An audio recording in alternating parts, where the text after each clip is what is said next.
Okay, how do you make sure that you have a wallet that is simple and safe? So, in this quick video, I'm going to talk about two things. One that's going to help keep your wallet simple and safe, and the other one that is mainly focused on, well, a little bit keeping it simple but also safe. So, let's talk about the first thing, right? What is something you need to have in a wallet to make sure that it is both simple and safe? That's one aspect, right? You want something that is going to keep your wallet to where it has a very small amount of code to make it, because the more code you have, the more chances there are some error in that code. So you want it to be very small and simple, and in order to do that, you want to have a Bitcoin only wallet.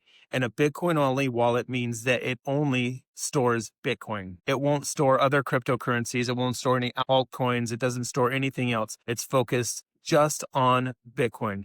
And this is going to keep the code more simple, more safe, and it's going to keep it smaller. Just going to be less opportunity for the programmers to make mistakes, which could end up letting you get hacked and losing your Bitcoin, which again is just so terribly, terribly difficult for anybody to do at this point in time. People have been trying, and really the main exploits, the main ways that people have been able to hack other people are through social engineering, which means somehow they've gotten the people to give them their passwords or their private keys in order to do that. Or they've hacked an exchange like Coinbase or Gemini, and that's how they've gotten their hacks.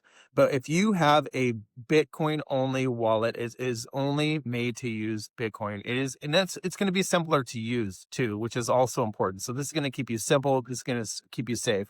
So now another thing that will help keep you safe, another aspect that you want to make sure you have in a wallet. And again, I'm going to have recommendations for the wallets you should use. The ones that I've used personally and I've tested out, that a lot of other authorities in the Bitcoin world have used as well. Good, long track record of being safe wallets. And I'll list those in the description. You can also join our free community at First Step Bitcoin in the classroom section. Totally free to join the classroom section. There's a tools section. And in that tools section, there'll be links there where you can download these things. So the next thing that you want to make sure is that you have an open source wallet, right? And what does that mean? This is something that's going to actually keep a lot of eyes looking at the code that was used to make that wallet, right? Open source means anybody can view the code, the software code, or the code for the app that you're using on your phone, which is generally where I recommend you start. It is the simplest way, is to use an app. A wallet that is an app on a smartphone is really the simplest way to start.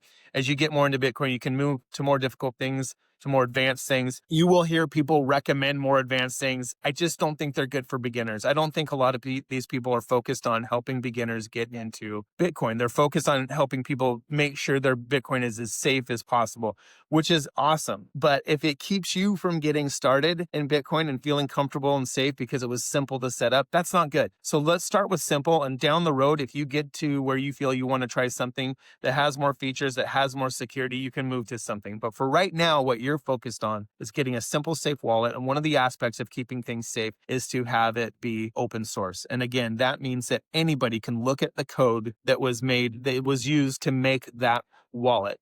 And thousands, hundreds and thousands of people have looked at this code looking for mistakes, literally looking to hack it to see if there's some problem with it that they can take advantage of.